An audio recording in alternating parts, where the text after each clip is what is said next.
ଯେମିତି ତମର ସମସ୍ତଙ୍କୁ ଜଣା ଅଛି କି ବର୍ତ୍ତମାନ ଚାଲିଛି ଡିସେମ୍ବର ମାସ, ଆଉ ଏଇଟା ହିଁ ହଉଛି ଫିଷ୍ଟ କରିବାର ପରଫେକ୍ଟ ଟାଇମ୍। ଆଉ ଏଇ ଟାଇମରେ ସମସ୍ତେ ସାଙ୍ଗସାଥି ମାନେ ଦେଖା ହୁଅନ୍ତି, ସମସ୍ତେ ମିଶିକି ଫିଷ୍ଟ କରନ୍ତି। ବଟ୍ ସବୁ ସାଙ୍ଗ ଭିତରେ ଗୋଟେ ସାଙ୍ଗ ଥାଏ ଯିଏ କି ଆସିବା ପାଇଁ ମନା କରିଦିଏ। ଆଉ ତା ଭିତରେ ଯେତେ ବି ସାଙ୍ଗ ଥାନ୍ତି ସମସ୍ତେ ଭାବନ୍ତି ଏ ଶଳାଟାର ବହୁତ ଆଟିଟ୍ୟୁଡ, କାହିଁକି ମନା କରୁଛୁ, ଇଏ କାହିଁକି ଆସିବା ପାଇଁ ମନା କରୁଛୁ ଫିଷ୍ଟକୁ, ଏତେ ଜଣ ସାଙ୍ଗ ଆସୁଛନ୍ତି ସିଏ କାହିଁ ଆସିବନି। ବଟ୍ ସେମାନେ ବୁଝିପାରନ୍ତିନି ତା ପଛରେ କେତେ ବଡ କାରଣ ଥାଇପାରେ। ଏକ୍ସାମ୍ପଲ ମୋ କଥା କହୁଛି, ବର୍ତ୍ତମାନ କହିଥାଲେ ମୋ ବ୍ୟାଙ୍କ ଆକାଉଣ୍ଟରେ 0.001 ରୁପିସ୍ ପଡିଛି। ଆଉ ନିଜ ଫିଷ୍ଟ ପାଇଁ ଘରୁ ବି ମାଗି ପାରୁନି, କାହିଁକି ନା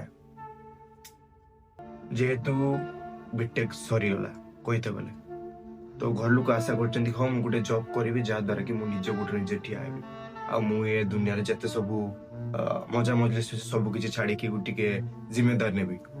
ତ ସେଇ ଭିତରେ ଯଦି ମୁଁ 250 ଟଙ୍କା ଗୋଟେ ମାଗିଦେବି ବାପାଙ୍କୁ, ଦେନ୍ ଏଟା କେବଳ ତାଙ୍କ ପାଇଁ ନୁହେଁ, ମୋ ପାଇଁ ବହୁତ ବଡ଼ ଲଜ୍ଜିତକର କଥା ହବ।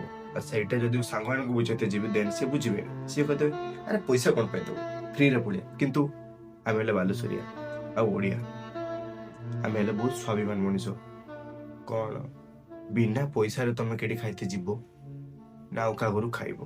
ତ ସେଇଥିପାଇଁ ମୁଁ ଯାଇପାରୁନାହିଁ। ତ ସେଟା କଣ ସମସ୍ତେ ବୁଝିବେ? ମେ ବି ବୁଝିପାରନ୍ତି, ମେ ବି ନା। ଯଦି ବୁଝିବେ ଦେନ୍ ଦେ ଟ୍ରୁ ଫ୍ରେଣ୍ଡ, ଯଦି ନ ବୁଝିବେ ଦେନ୍ ଆଇ ଡୋଣ୍ଟ ନୋ।